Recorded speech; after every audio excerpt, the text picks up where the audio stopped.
Ako po si Nerissa Rediga from San Pedro, Laguna. Nagkaroon ako ng H-mole or Kiawa na tinatawag nila. Nag-start kasi yun December na nag-stop yung menstruation ko, nag-PT ako, then nag-result ng positive sa pregnancy test.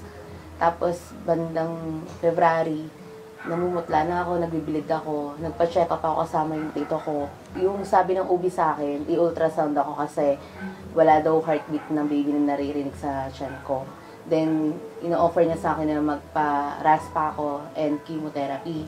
Tapos, hindi ko siya ginawa kasi yung time na yon nag-aaral ako. After a month, nagpa-consult ulit ako sa PGH naman.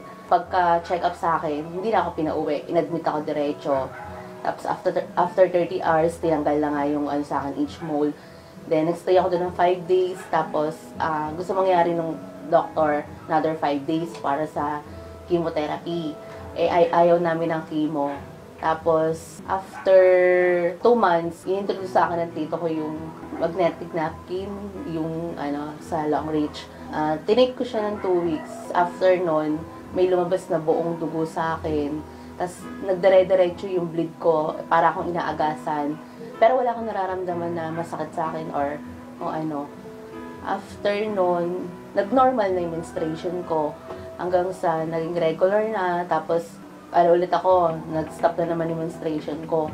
So, nag-try ulit ako mag-PT, nag-positive siya ulit. Then, nung nagpa-check up ako, hindi na siya H-mole, baby na siya. Then, yun nga, kapapanganak ko lang nitong July 14.